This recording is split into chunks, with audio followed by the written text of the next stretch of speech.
Permítanme que una vez más me presente, porque creo que todos ustedes me conocen. Ya saben que me llamo Celestino Álvarez Cienfuegos y en nombre del Ateneo Republicano Blasco Ibáñez, del cual ya sabéis que soy secretario, os doy a todos nuestra más cordial bienvenida y os expreso nuestro agradecimiento por vuestra asistencia.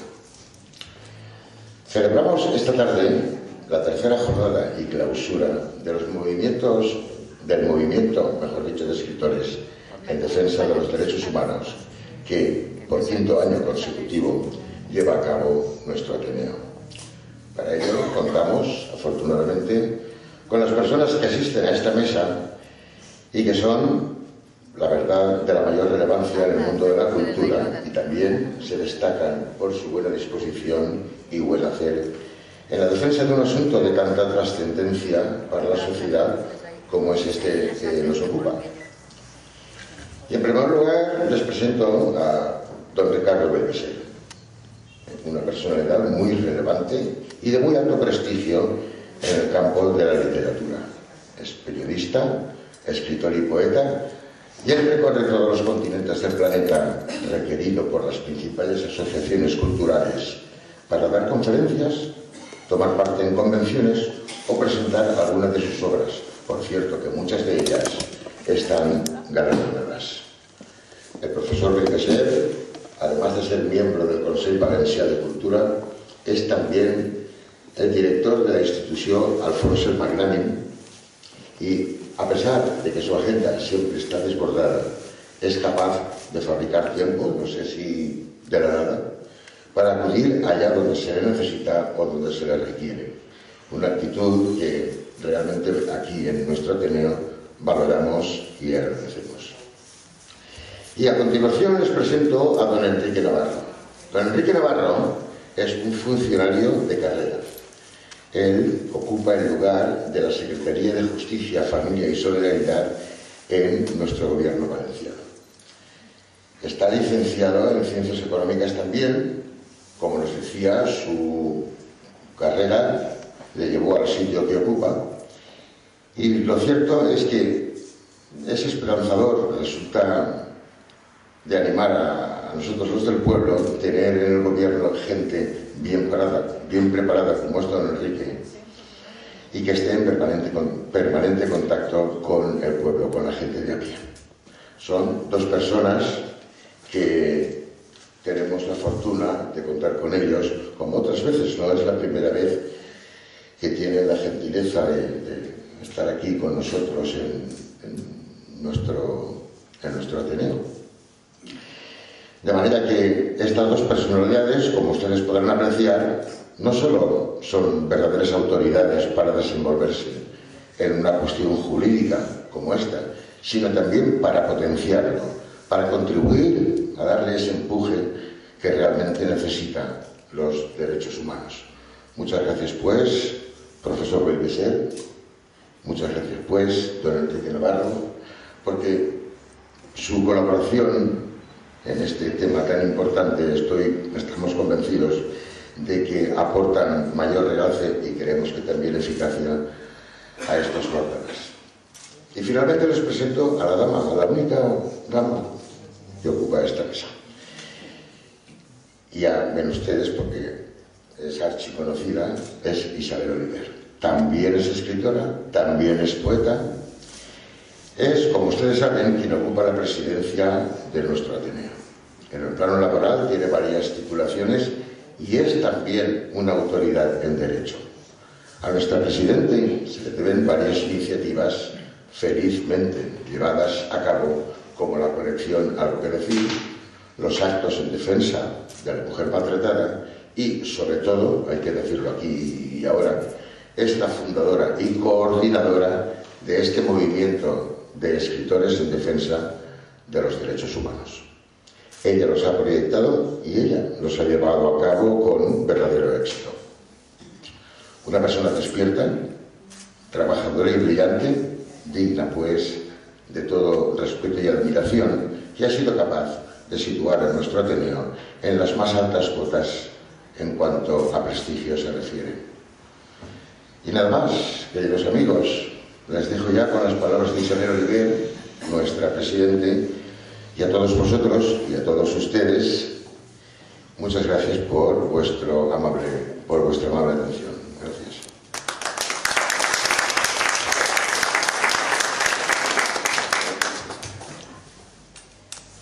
Buenas tardes.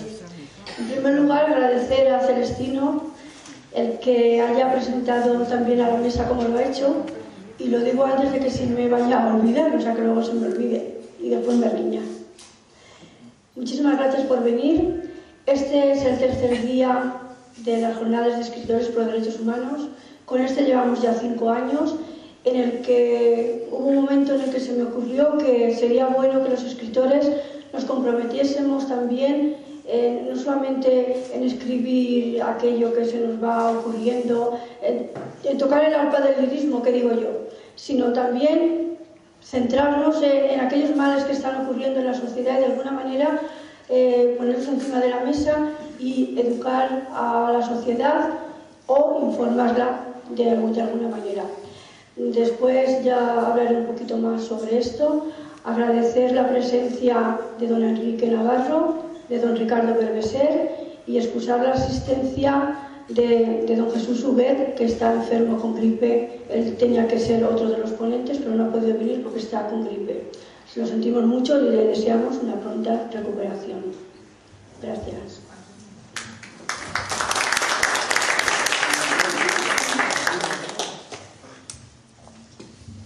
Bueno, pues en primer lugar vamos a cederle la palabra a nuestro primer conferenciante, que en este caso será don Ricardo Berbeser. Con ustedes. Bueno, buenas tardes. No va a ser una conferencia, o sea que nadie se horrorice por eso. Simplemente va a ser una mezcla de charla o de coloquio. Bueno, bien me gustaría a mí que fuera un coloquio. Me gustaría empezar, y a la segunda cosa que dijeras, bien empezar a hablar, que empezáramos todos a, ¿verdad?, interrumpirnos. Ojalá. No tengo yo suficiente capacidad de seducción, de invitación, ¿verdad?, de atracción para que invitarles a ustedes a eso. Pues estoy absolutamente convencido de que hay aquí en la sala muchísimas cosas más interesantes que decir que las que tenga que decir yo. Que por cierto, me encantaría llamarme Álvarez Cienfuegos. Eso es una pena. Eso así es como se tiene que llamar a alguien, ¿verdad? Claro. Lo demás son, claro, Pérez de no sé cuál. Eso no. A ver, Álvarez Cienfuegos. Siempre se lo digo, pero es que son unos apellidos envidiables, ¿verdad? Bien, me ha llamado esta tarde Jesús Ulet explicándome que no podía venir, no porque no lo deseara. Esta mañana ha ido al Consejo Nacional de Cultura, del cual es el secretario general. Ha ido, pero estaba con una carraspera, de que entonces no se encontraba bien, pero nada en concreto, que no sé. Claro que a mitad de mañana hizo algo. Ha cogido un esto y se ha ido a casa de su hijo, se ha metido en la cama y la carraspera ha ido más y tal. Pero no parece que sea nada relevante, pero desde luego estaba hecho un fofatina. Y entonces dice, si yo pudiera enviar a algún lado el texto, pues se podía leer. Yo digo, pues envíamelo por email. Dice, no, es que estoy en casa de mi hija y aquí no tengo el texto. Y además, el ordenador de mi hija no lo manejo muy bien. Dice, pero yo lo que quería decir, y me empezó a contar, y a los 3 o 4 o 5 minutos digo, oye, a mí no me colocas el paquete. O lo dices por ahí o te lo callas, pero me estaba contando para la conferencia. Desde luego lo tenía preparada, su intervención. Y ahora, ya en serio, aparte de estas bromas, que lo decía simplemente para que sepan de verdad que él tenía el propósito, el deseo y el ánimo de estar aquí ahora. El tema de los derechos humanos, yo lo voy a centrar exclusivamente en los derechos humanos y la cultura, que es el tema que me es más próximo, ¿verdad? Desconozco todos los demás ámbitos en su totalidad de los que se refiere la Declaración Universal de los Derechos Humanos. Pero es que hay declaraciones bien intencionadas, pero que uno no acaba de entender. La Declaración Universal de los Derechos Humanos empieza de la siguiente manera. Todos los seres humanos nacen libres e iguales. ¿Quién se lo ha creído? Así empieza, ¿eh? Todos los seres humanos nacen libres e iguales. Parece que entran las ganas de levantar la mano y decir, mire, no. miles de millones no nacen libres. Y prácticamente el conjunto no lo van. Pero claro, como puede haber trampa, vamos a acabar el punto. Todos los seres humanos nacen libres e iguales en dignidad y derecho.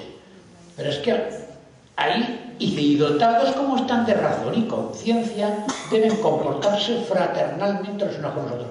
Que lo que deben hacer los seres humanos ya hace muchísimo tiempo, prácticamente desde que tengo 20 años, que ya no le doy a nadie consejitos, pero de todas maneras que deben portarse fraternalmente. ¿Recuerdan ustedes ahora que estamos en el aniversario de la Pepa? Que la Pepa también empieza igual, ¿verdad? Con el deseo, con buenos deseos, pero bueno, pero bueno, es más, la Pepa es aún peor, afirma, ¿no? Los españoles son buenos y benéficos. Vaya afirmación. Bueno, eso dice, todos los seres humanos nacen libres e iguales en dignidad y derechos. Pues simplemente suspiro, ojalá, ¿verdad? Ojalá. Pero no es muy aceptable. ¿Qué hace la Declaración Universal de Derechos Humanos? Proclama derechos personales, derechos civiles, derechos políticos, derechos económicos, derechos sociales y derechos culturales. En realidad este sería el marco en el cual se mueve la declaración. Sin límite. Según la propia declaración, los derechos humanos solo están limitados por los derechos de los demás y el bien general. Esas son las únicas limitaciones que pone.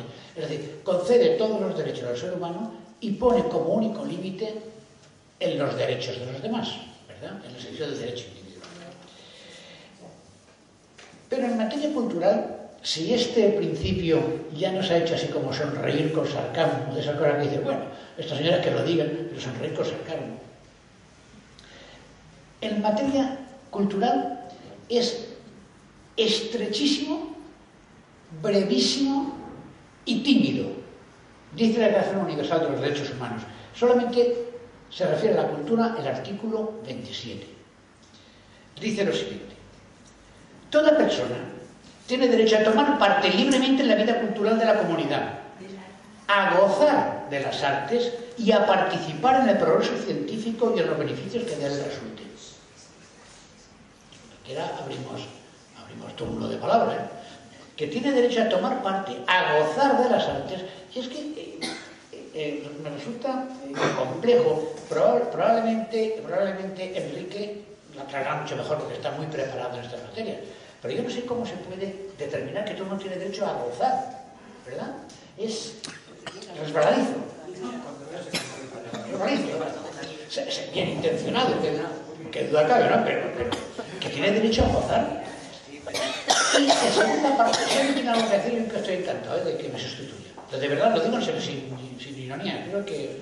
Bueno, la segunda parte. Toda persona tiene derecho a la protección de los intereses morales y materiales que le corresponden por razón de las producciones científicas, literarias o artísticas del que sea autor o autora. Tiene derecho a la protección de los intereses morales.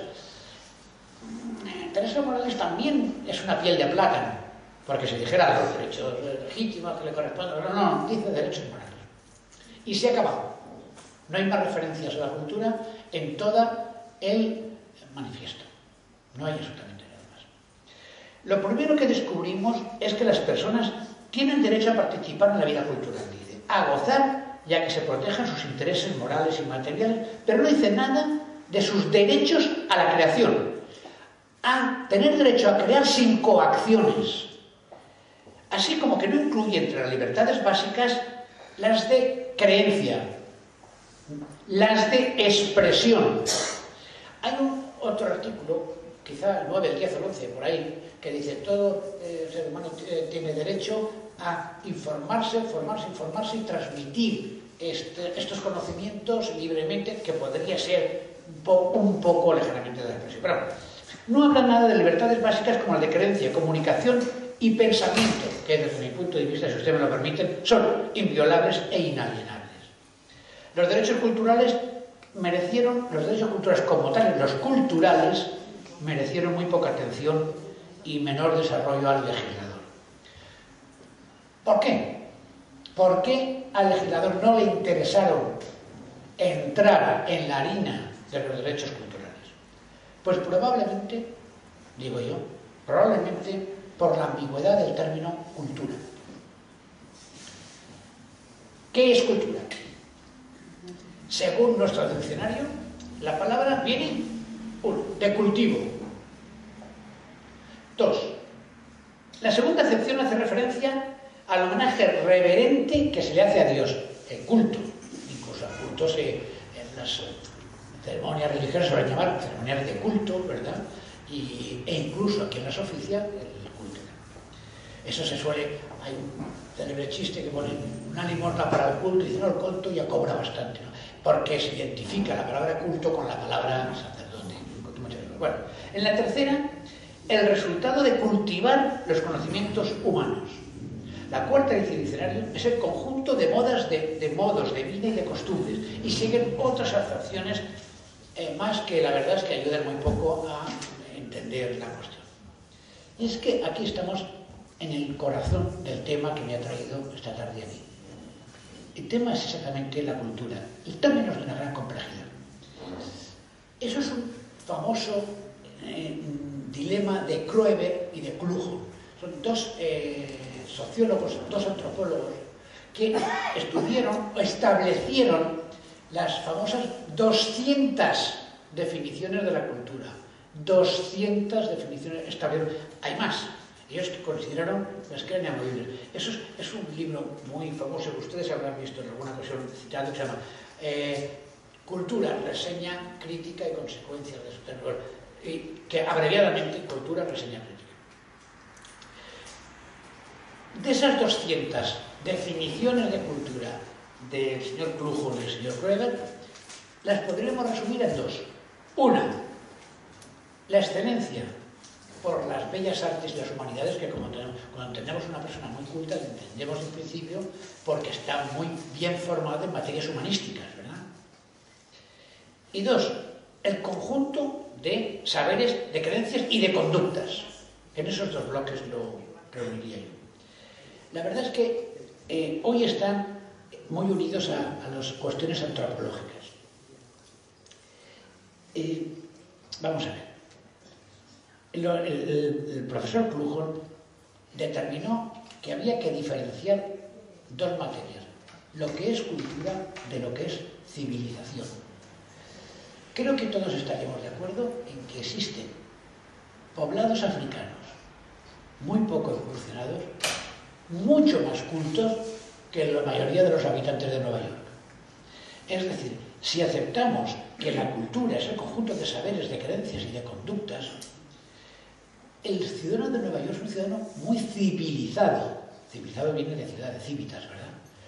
Pero entre estas personas que aran secularmente la tierra con su buey, que hacen que la tierra dé 2 o 3 cosechas, entre una persona o un ciudadano de Nueva York que va con la boina de lado y con una llave con la verja de un parque, ¿verdad? Sacando una cantidad de... No, desde luego no es más culto. La cuestión es determinar dónde acaba la cultura y dónde la civilización. La civilización es que generalmente la cultura se entiende más por refinamiento de costumbres, mientras que la civilización se entiende más por progreso social. Claro, que cualquiera de ustedes puede decir, bueno, defíname progreso, ¿no? ¿Qué es progresar? Que aquí ya no lo sabemos todo, ¿eh? Que en este país sabemos perfectamente lo que es progresar y lo que es parar de progresar y lo que es empezar a caernos, ¿eh? Lo sabemos perfectamente bien. Y en este país sabemos, y en este y en todos, sabemos muy bien que generalmente el progreso se hace, y la llamada sociedad del bienestar se basa en la explotación de cientos de miles, de millones de personas. En miles, cientos de miles no, en miles de millones de personas. Ahí está la forma. Es decir, de una manera utópica. Recuerden ustedes que utópico quiere decir tierra de nadie. Eu, no, topos, tierra, o sea, tierra que no existe. Situándonos en ese utopos, en esa tierra que no existe, si los bienes que tuviéramos los repartiéramos, no habría pobreza. Ya sé que es una utopía, pero es que es verdad. Es decir, cada cosa que tiene de más el estado de bienestar lo tiene de menos otra parte de ese conjunto global en el que vivimos. Y eso sí que es un problema de derechos humanos. El crecimiento de las sociedades en el mundo en el que nosotros vivimos es un mundo que nace en torno al Mediterráneo. El Mediterráneo se llama Mediterráneo porque es el mar que está en medio de la tierra, Mediterráneo, Terráneo viene de... Por tanto, es una especie de gran charco. Es el mar más pequeño. Y además, si lo viéramos desde un satélite artificial, veríamos eso. Tiene un montón de países y en medio una especie de charco que se llama Mediterráneo. Ahí nacen todas las culturas. Y por cierto, una cosa asombrosa. Y en una parte del Mediterráneo, todas las religiones. Solo en una parte en concreto del Mediterráneo. Ahí nacieron todas como un chorro de luz. Algo que no sé si merecería ser explicado. Bien, en el Mediterráneo nacieron toda la gran cultura nuestra, ¿verdad? La cultura de los griegos, de los romanos, la gran cultura mesopotámica, la gran cultura que nos llega hasta ahora. Un siglo antes de que naciéramos nosotros, empezó a producirse un desplazamiento de la cultura hacia el Atlántico. Hoy creo que nadie pone en duda que la cultura se ha desplazado al Atlántico. Y ahí es donde ahora es el mundo anglosajón. Bueno, ¿para qué lo voy a contar? Con una tradición de casi 20 siglos. 20 siglos, es decir, 5 o 6 antes de Jesucristo y luego los siguientes. La tradición de que en noviembre es una noche dedicada a las ánimas, a los muertos, a los desaparecidos, se ha convertido en Halloween. Bueno, pues ustedes mismos. Si alguien tiene duda de que se ha producido una traslación cultural de una manera manifiesta, y además el problema es que nuestros hijos y sobrinos y tal están celebrando eso con un regocijo que resulta incómodo. Pero es que no hemos acabado ahí. Es que del Mediterráneo hemos pasado al Atlántico. Y ahora ya vemos cómo la cultura que nos viene es la del Pacífico. Y esa lengua y esos modelos de vida son los modelos de vida que van a abordar todo el siglo XXI, ¿verdad? Por tanto, los mares han regido nuestras culturas. Lo decía porque en la Declaración Universal de los Derechos no es lo mismo los derechos que podían tener un griego que mira a África que los derechos de un neoyorquino que mira a Londres, ni desde luego los derechos de un pequinés, ¿verdad?, que está mirando al resto del planeta o algo así. Y desde luego, de la misma manera, es verdaderamente, acabaré brevemente, es realmente difícil trasladar estos modelos culturales a los otros modelos culturales. Y además, la evolución y el progreso son términos también, evolución y progreso, muy relativizables. De verdad que los habitantes de Nueva York han progresado más que los de Turquía, de verdad. A eso necesitaríamos, ¿verdad?, pensárnoslo 5 minutos más antes de contestar. Y desde luego, la idea de que, bueno, es muy sencillo. Tanto Rousseau como Voltaire como Kant pusieron esa cuestión.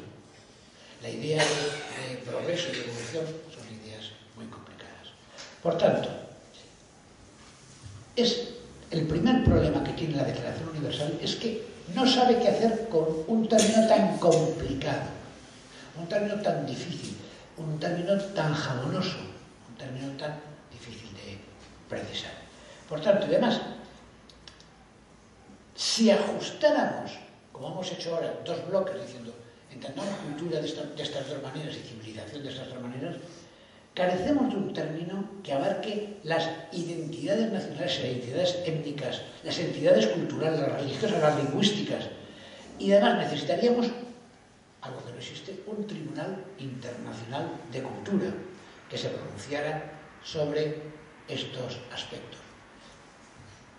El poeta premio Nobel Derek Walcott, que es un hombre negro, obtuvo el premio Nobel ahora unos 9, 10, 11 años por ahí,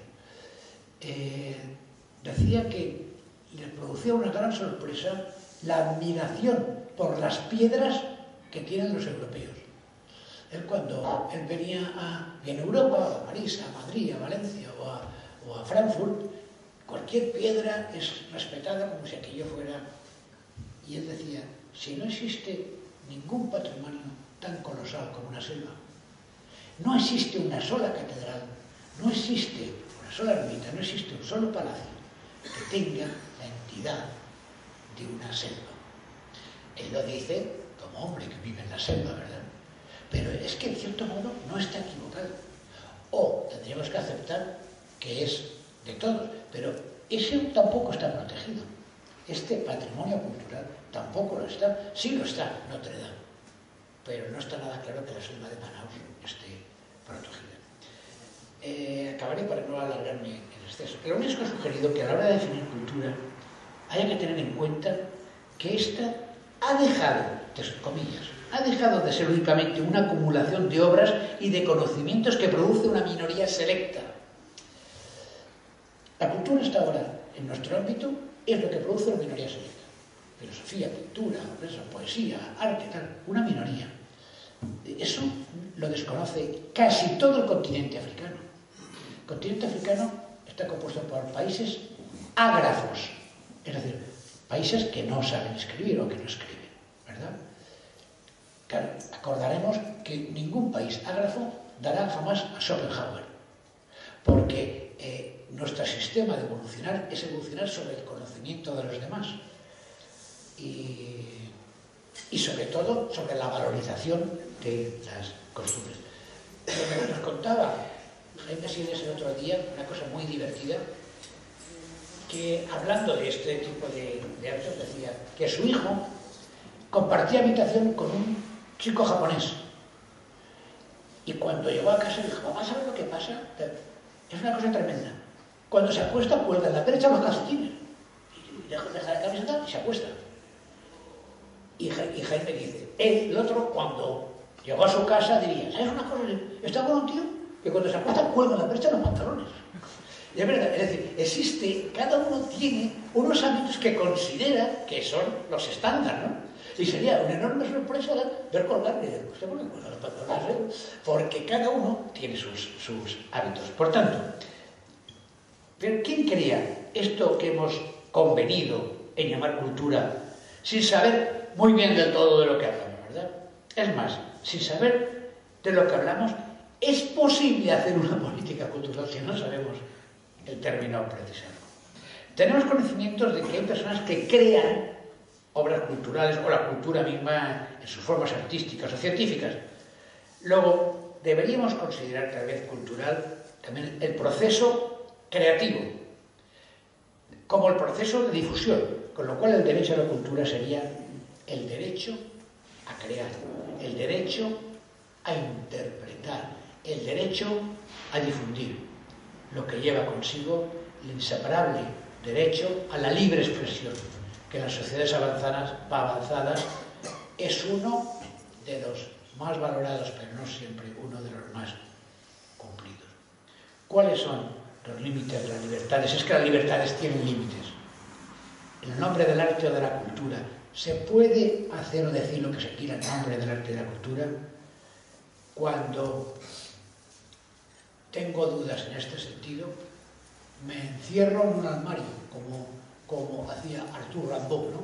Y me pongo la mano en la cabeza para pensar. Parece como si esto nos llevara a determinar varios niveles diferentes de cultura que habría que organizar. Pero, y con esto acabo, no dudo ni por un solo momento que lo más importante, que uno de los aspectos, aunque esté muy maltratado, uno de los aspectos más importantes de la Declaración Universal de los Derechos Humanos es el derecho cultural. Porque el derecho cultural es el derecho, como explicaba, a la civilización, es el derecho a la socialización, es el derecho a la creación, es el derecho a la transmisión de las ideas, es el derecho al respeto de todo esto, es el derecho al cultivo, es el derecho a heredar los conocimientos de los mayores. Todo eso es lo que hemos ido desprezando que constituía la cultura. Por tanto, aunque esté muy maltratado el tema dentro de la Declaración Universal de los Derechos Humanos, eso es un grave error, porque estamos en un tema vertical. Muchas gracias.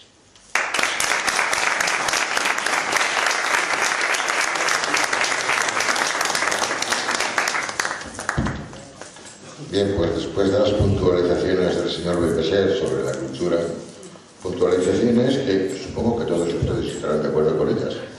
Bueno, decía el profesor que no se veía capacitada para concitar aquí, creo que no es así. Lo que pasa es que todos están de acuerdo, puesto que quien calla otorga y todos ustedes están muy calladitos, es que están de acuerdo con el profesor.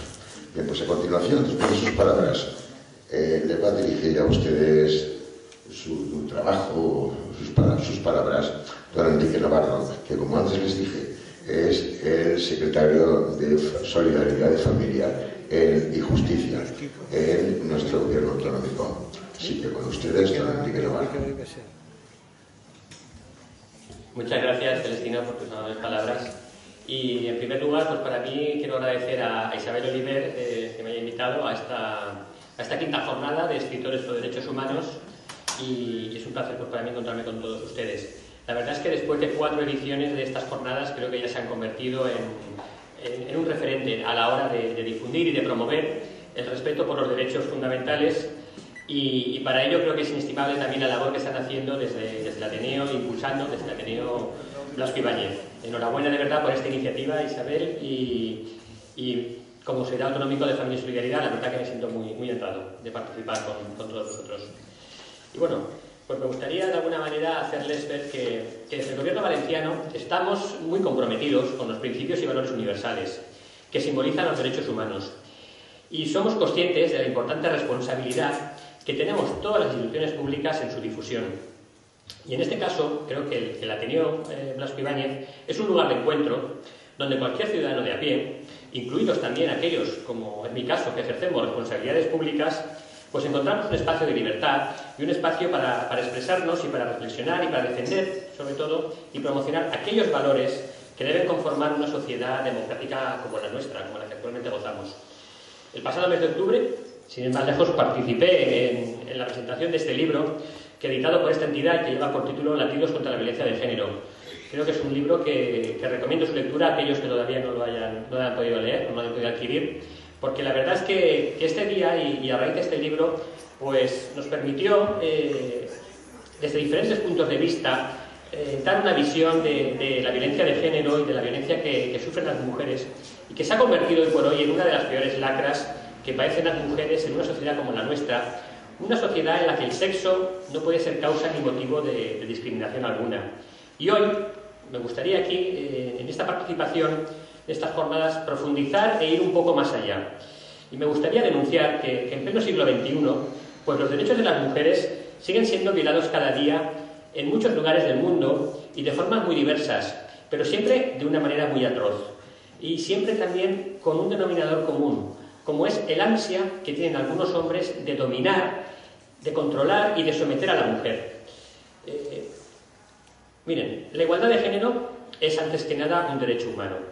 Ahora se habla mucho de igualdad de género, está en los medios de comunicación, está al cabo de la calle, pero la igualdad de género, no nos olvidemos, es un derecho humano. Es un derecho irrenunciable y es una condición indispensable para el desarrollo y para la reducción de la pobreza. La igualdad entre hombres y mujeres es uno de los 8 objetivos del desarrollo del milenio. Y a pesar de los importantes avances jurídicos y sociales que hemos conseguido, existe todavía una brecha entre el reconocimiento formal de los derechos humanos de las mujeres y su posibilidad real de disfrutarlos. En el siglo pasado fuimos testigos de transformaciones a nivel de los derechos de las mujeres, sobre todo a nivel jurídico, así como de grandes logros alcanzados en el acceso a la educación y en la participación pública de las mujeres. Hoy es cierto que los países de todo el mundo han ampliado estos derechos de las mujeres, y las mujeres, y aquí hay muchas mujeres y vosotras lo sabéis, habéis dado pasos adelante como resultado de esta lucha sin descanso. Ahora, en todo el mundo, las mujeres son líderes en política y en los negocios. Es cierto que más niñas asisten a la escuela, que más mujeres sobreviven afortunadamente a los partos y que pueden planificar sus familias.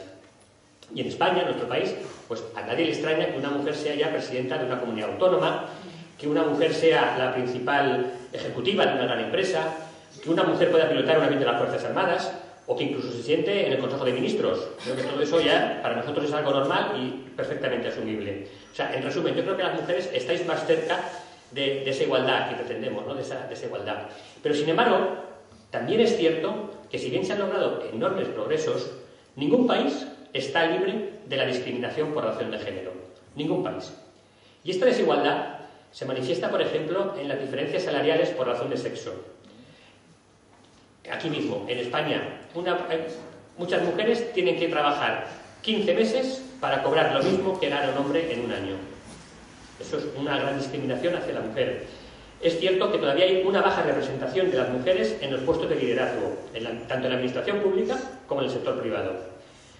Es cierto que en otros países también se conciertan todavía matrimonios tempranos por parte de las familias con sus hijas. Hay países donde las niñas desaparecen simplemente porque se prefieren a los niños. Y sobre todo, y lo que es más triste, la violencia de género que todavía sufren las mujeres está presente, como digo, en todos los países del mundo. Una violencia que observamos con horror cada día en los medios de comunicación. Violencia que es impensable en una sociedad como la nuestra, que está construida sobre la base del respeto a los derechos fundamentales de la persona, pero que desgraciadamente es una realidad diaria y a la que se enfrentan millones de mujeres y niñas en muchos territorios y que desde luego supone una monstruosa violación de sus derechos como mujeres y sobre todo de su dignidad como personas. Mirad, si me lo permitís, os voy a dar unos datos de un estudio reciente del Comité Económico y Social de la Unión Europea para que os hagáis una dimensión del problema al que nos enfrentamos. Mirad, este estudio, un estudio reciente, dice que el 45% de las mujeres en la Unión Europea declara haber sufrido alguna vez violencia de género. Entre el 40 y el 45% señala que ha sufrido alguna vez acoso sexual en el trabajo. Y se estima que en Europa, en estos momentos, cada día mueren 7 mujeres víctimas de la violencia de género. Cada día 7 mujeres. En cuanto a nuestro país, en España, 1,5 millones de mujeres han sido víctimas en alguna ocasión a lo largo de su vida de violencia de género. Según los datos del Observatorio de Género, de Violencia de Género, el Observatorio Nacional, en la actualidad hay alrededor de 400.000 mujeres que son maltratadas por sus parejas. Y según Save the Children, la organización Save the Children, al menos 800.000 niños en España están sufriendo en estos momentos las consecuencias, de manera directa o indirecta, de la violencia de género. Esto supone un 10% de la población infantil de nuestro país. Claro, con estos datos y ante esta situación, pues se hace necesario reflexionar y afianzar nuestro compromiso con cada mujer del planeta. Porque coincidiréis conmigo que cada mujer violentada no es un dato estadístico, esto que acabo de dar son cifras, pero lo cierto es que esto lo único que representa es una manifestación de la barbarie humana. Una manifestación de una barbarie que tiene rostros, que son personas anónimas y que en realidad lo que estamos viendo es que la violencia lo que viene a representar es lo peor de la especie humana, lo peor del género humano. Y este es un problema que nos afecta a todos como sociedad. Cada víctima de violencia de género supone un fracaso como sociedad, supone que estamos fracasando. Y este es un problema que trasciende ampliamente al ámbito familiar. Es un problema que atenta contra la salud, contra la dignidad y contra la vida de la población femenina. Y miren, podemos llamarlo como ustedes quieran, como digan los expertos, pero lo que está claro es que la violencia de género, en el fondo y en la forma lo que es un crimen monstruoso. Y es una de las manifestaciones más flagrantes de la desigualdad entre hombres y mujeres. Y por desgracia, esta barbarie adopta formas muy diversas. Violaciones, asesinatos, trata de mujeres y niñas, prostitución forzada, esclavitud sexual, embarazos forzados, asesinatos por razones de honor, violencia por causa de la dote, infanticidio femenino, selección prenatal del sexo del feto en favor de bebés masculinos, la mutilación genital femenina y otras prácticas y tradiciones aberrantes en culturas de terceros países. Pero de todas estas formas que acabo de enumerar, la violencia de género es tal vez la forma más generalizada y conocida de violencia contra la mujer, porque se ejerce, como digo, en todo tipo de sociedades, bien sean avanzadas, bien sean deprimidas económicamente, sociedades occidentales, sociedades asiáticas, del norte, del sur. Da igual el desarrollo cultural o las tradiciones de cada pueblo. Lo cierto es que hoy las mujeres siguen sufriendo violencia de género. Y esta violencia de género no es más que una manifestación, posiblemente la más extrema manifestación de desigualdad y discriminación que sufren las mujeres. Es la vulneración más extendida de los derechos humanos y constituye un obstáculo para continuar avanzando hacia una sociedad más justa y más tolerante. Miren, han transcurrido 17 años desde que la ONU, en la Cuarta Conferencia Mundial sobre Derechos de la Mujer, reconociera que la violencia sobre las mujeres es un obstáculo para lograr los objetivos de igualdad, desarrollo y paz en el mundo. Y son numerosas las medidas de todo tipo impulsadas desde los gobiernos de uno y otro color. Pero, sin embargo, la realidad es tozuda y, además, en este caso, la realidad es muy cruel. Hoy, las mujeres siguen siendo asesinadas ante la impotencia de una gran parte de la sociedad.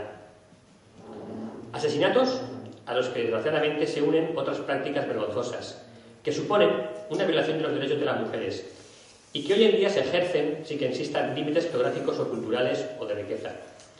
Estoy hablando de prácticas culturales que están sustentadas en antiguas tradiciones y que resultan dañinas y cuya erradicación debemos promover desde el respeto hacia las sociedades que lo practican, considerando que debe ser la propia comunidad la que lidere el proceso de cambio. Miren, de acuerdo con el Fondo de Población de las Naciones Unidas, se calcula que entre 85 y 114 millones de mujeres y niñas, la mayoría de las cuales viven en África, en Oriente Medio y en Asia, han sido sometidas a la mutilación de sus genitales. Les repito la cifra, entre 85 y 114 millones de mujeres y niñas. Y estas mutilaciones tienen efectos a corto y a largo plazo muy importantes. Es una intervención extremadamente dolorosa y puede provocar, en muchos casos, lo provoca infecciones y muerte, así como dificultades posteriores a la hora del parto y una mayor vulnerabilidad ante el virus del VIH y del SIDA.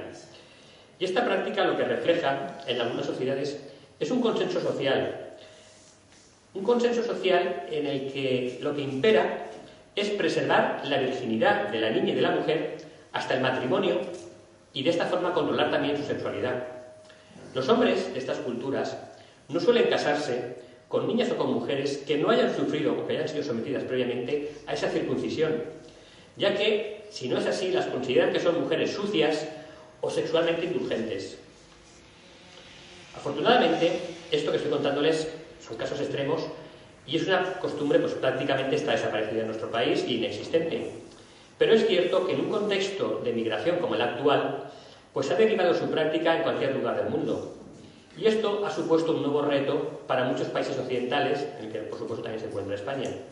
Pero al mismo tiempo, también nos ha abierto una oportunidad para conseguir la erradicación de esta práctica que atenta contra los derechos humanos. ¿Cómo? ¿Cómo podemos ayudar a erradicar esta práctica? Pues a través del trabajo y de la educación con la población inmigrante que viene a nuestros países, transformándoles en agentes de cambio en sus sociedades de origen. Esta es una buena oportunidad para transmitirles cómo la diversidad cultural tiene unos límites, y estos límites, desde luego, están en los derechos humanos. Que una mujer rechace casarse con el candidato que sus padres le han elegido, o que se relacione con alguien que su familia no la aprueba, en estos países se considera una deshonra, incluso puede conducirle a la muerte. Voy a contarles un caso, ustedes también supongo lo conocerán, el caso de Anusa. Es una niña pakistaní de tan solo 15 años que hace un par de semanas fue asesinada en Pakistán a manos de sus propios padres. Su padre fue capaz de rociarle con ácido porque sospechaba, no tenía pruebas, pero este señor sospechaba que a su hija le gustaba un chico. Y lo que más me llamó la atención cuando leí cuando lo escuché en los medios de comunicación, es la aceptación social que este caso tenía en esta sociedad. O sea, este crimen estaba bien visto. La sociedad considera que las mujeres, que las niñas, son propiedad de la familia. Primero, son propiedad de los padres.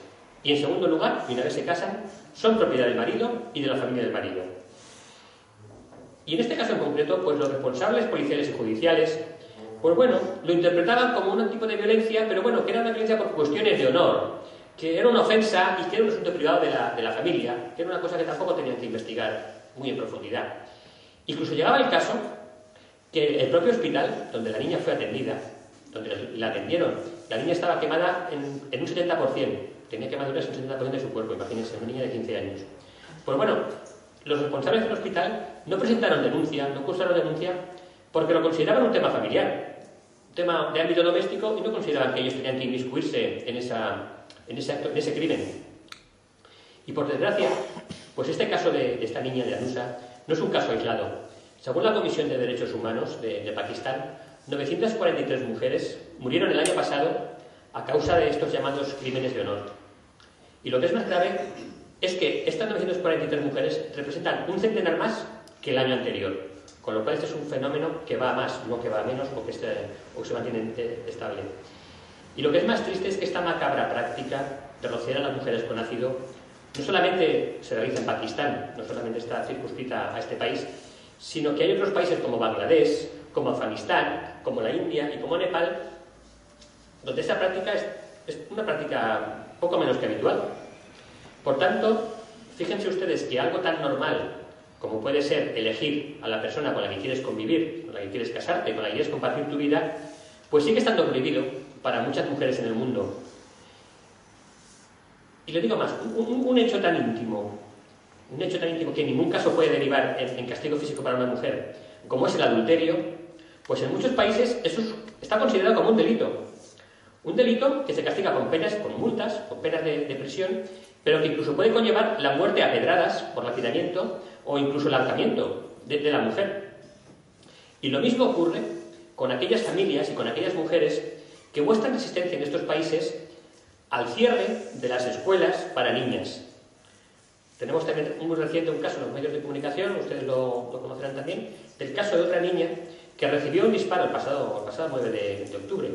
Un disparo en la cabeza, delante de su escuela. La niña iba a la escuela, era una activista a favor del derecho de las niñas a la educación. Esta niña quería ser profesora, quería estudiar, y recibió un disparo en la cabeza. Pues bien, la educación es un derecho humano fundamental. Es la vía hacia el desarrollo, hacia la tolerancia y hacia la ciudadanía global. Y, por supuesto, la educación en igualdad. Es una forma de prevenir la violencia y propiciar una relación de trato igualitario entre hombres y mujeres. El intento de asesinato de esta niña que se llamaba Malala Yousafzai, nos hace visualizar hasta dónde pueden llegar aquellos que se basan en la discriminación para seguir perpetrando estas desigualdades. Es una muestra clara y concisa de que la discriminación contra las mujeres empieza a edades muy tempranas. Y todas estas barbaries, todas estas violaciones de los derechos humanos tan habituales en otros países y que en nuestras mentes, desde luego, no tienen cabida, exigen que no nos quedemos como meros observadores y que de alguna manera actuemos. Y la mejor forma que tenemos de actuar es hacerlo desde la educación. Cuanto más conozcan estas mujeres sus derechos, es más probable que luchen por ellos y que presionen a sus gobiernos para que las respeten. Y en este camino tenemos que ser tenaces y tenemos que no flaquear. Las mujeres tienen derecho a vivir, tienen derecho a una vida libre de violencia, de discriminaciones de cualquier tipo, en cualquier lugar del mundo. Tienen derecho a vivir en un sistema social en el que no existan relaciones desiguales de poder, basadas en el género. Tienen derecho a ser valoradas y educadas sin estereotipos de conductas y prácticas basadas en conceptos de inferioridad y subordinación. Y tienen derecho a contribuir al desarrollo y al bienestar de su sociedad y a participar en igualdad de condiciones que los hombres en la vida económica, política, social o cultural o de cualquier otra índole, así como a disfrutar de los derechos humanos universales. En definitiva, yo creo que las mujeres lo que tienen derecho es a elegir y a vivir. Y la clave para lograr esta plenitud reside en ese cambio de cultura y en esa actitud colectiva. Es necesario un cambio que permita de manera inequívoca el desarrollo personal y social de todas y cada una de estas personas, sin importar el hecho que no deja de ser accidental, de ser hombre o de ser mujer. Ninguno elegimos ser hombre o ser mujer, eso nos viene impuesto. Pero modificar una cultura establecida como son estas culturas que les hago referencia, no es fácil. ¿Y cómo? Se preguntarán ustedes. ¿Cómo podemos nosotros contribuir? Pues yo creo que con el compromiso. Creo que con el compromiso de todos nosotros. Un cambio para que sea duradero, exige el compromiso por parte de todos nosotros. De los dirigentes políticos, por supuesto, pero también exige la participación de la comunidad en su conjunto y el deseo firme de todos sus integrantes de conseguirlo. Y esto significa, pues lo que hacemos aquí, significa trabajar a nivel local, a nivel regional, a nivel nacional y a nivel internacional, con el fin de impulsar este cambio cultural y este cambio de conducta que permita promover un proceso por medio del cual las mujeres incrementen su capacidad de configurar sus propias vidas. Estoy hablándoles de lo que se conoce, de lo que se empieza a conocer como empoderamiento de mujeres y niñas. Un empoderamiento que les permita tomar conciencia de sus derechos como persona, que les permita mejorar el acceso a la seguridad, a la justicia y al fortalecimiento de los marcos jurídicos que les permita, de alguna manera, que esta igualdad no se quede en simples palabras, sino que tenga un plano de hecho. Y por supuesto, y aquí también hay muchos hombres, y a ellos quiero hacer referencia explícita, es prioritario educar a los hombres, tanto a los niños como a los adultos, y alentarlos a combatir actitudes negativas contra las mujeres y las niñas. Es llamativo comprobar cómo la violencia de género se infantiliza. Cada vez más mujeres jóvenes sufren maltrato, y también cada vez encontramos más agresores entre los jóvenes.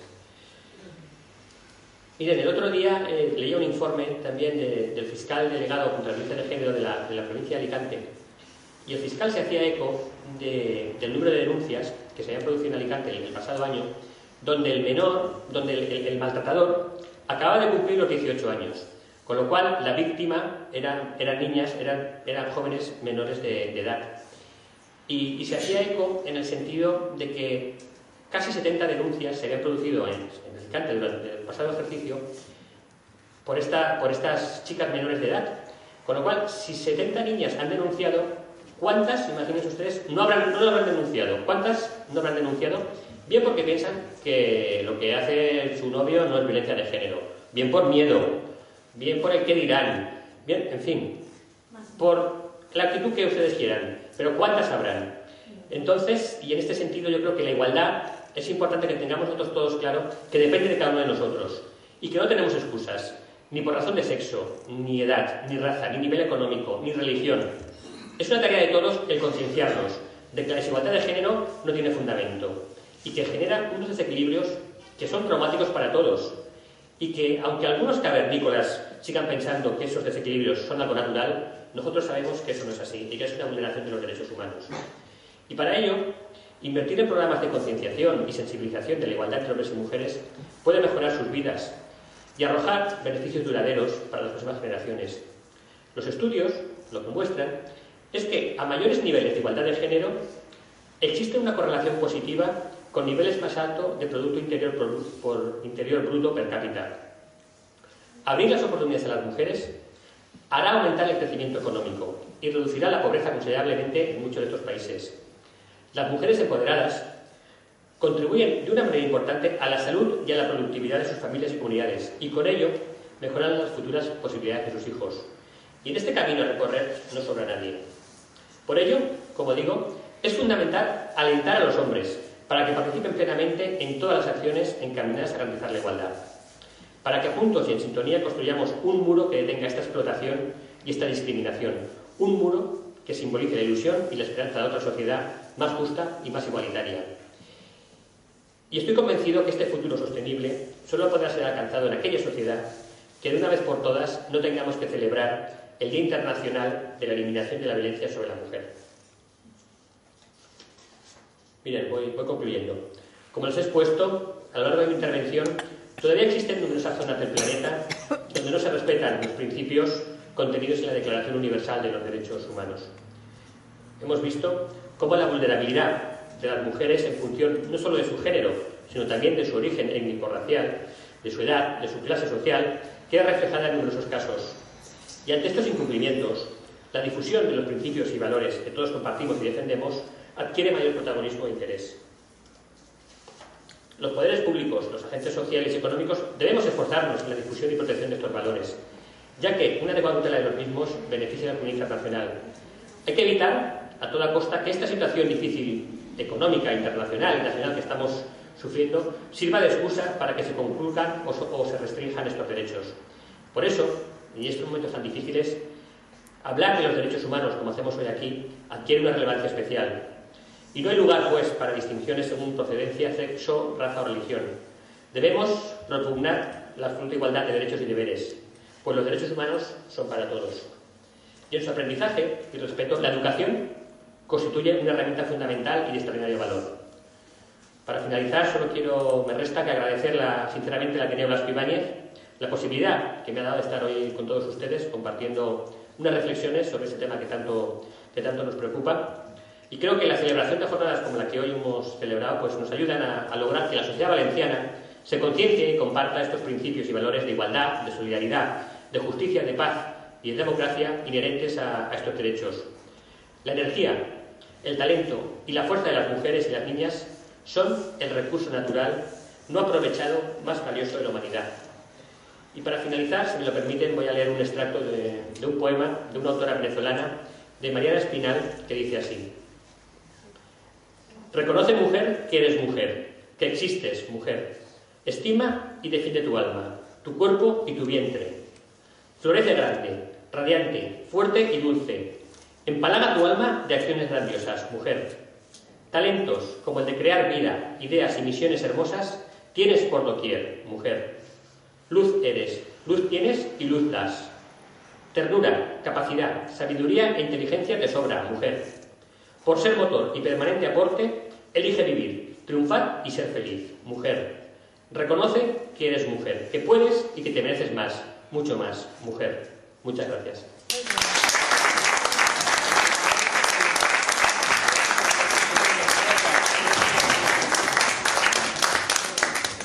Muchas gracias, señor Navarro, por sus palabras.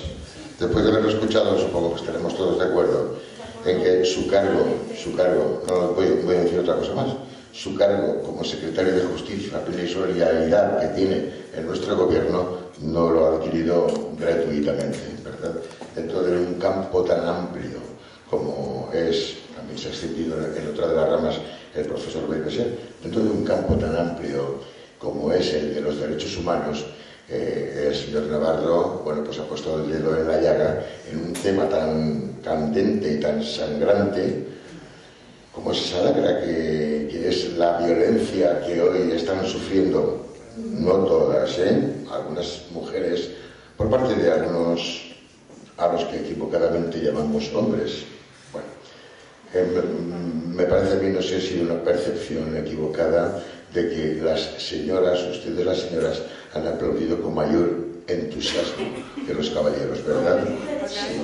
Bueno, pues nada, después de esto, pues supongo que lo que procede es, por derecho propio, que les dirija a ustedes la palabra nuestra presidenta Isabel Oliver, que es quien tiene y debe cerrar estas sesiones. Con ustedes, Isabel Oliver.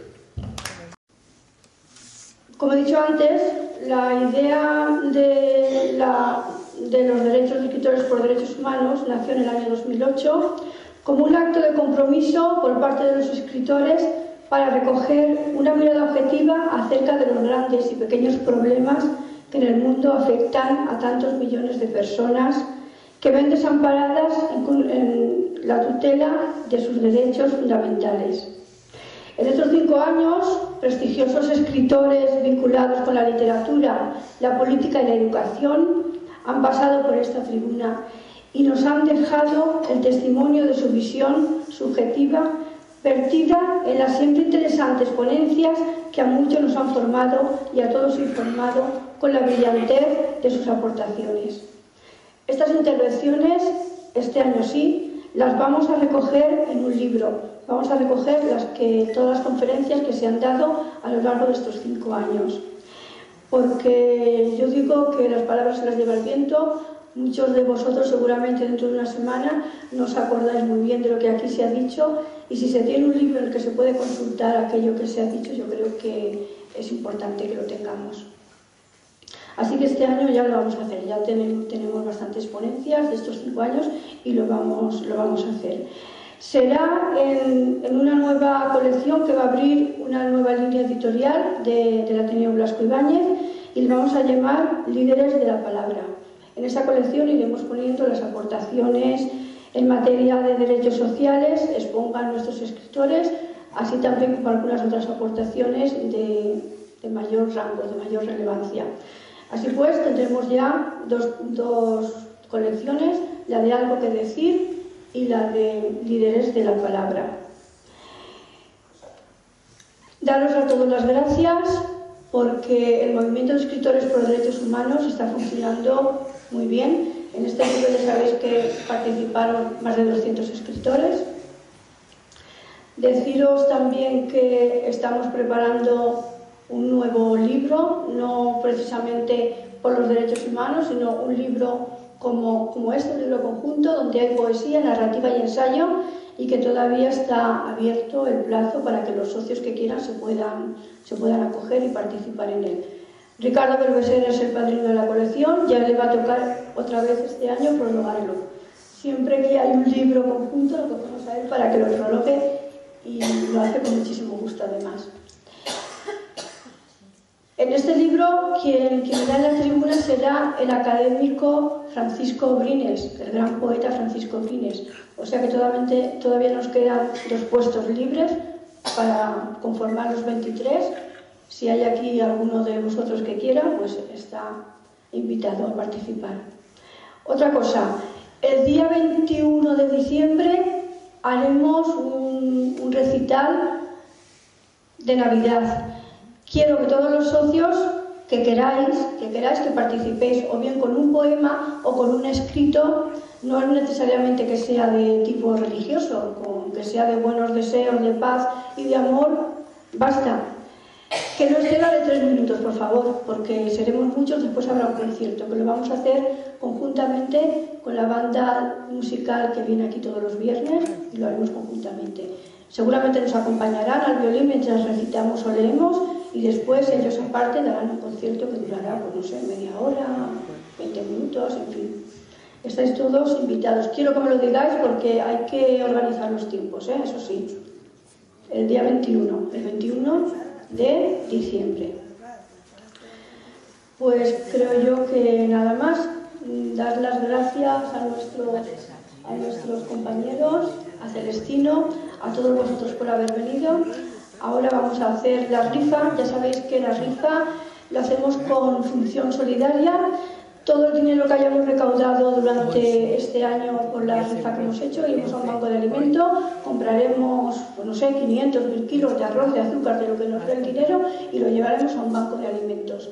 De esta manera la Ateneo Blas Ibáñez colabora, ya que trabajamos por los derechos humanos hablando, pero que también sea de hecho, con palabras y con hechos, que es lo que vale. Las palabras se las lleva el viento. Muchísimas gracias a todos y una vez más, darles las gracias a don Ricardo y a don Enrique por haber estado aquí. Tenemos un pequeño obsequio para ellos. Este libro ya lo tienen, pero así tienen 2. Y este otro es de la colección conjunta, el último que hemos hecho de la colección Algo que decir.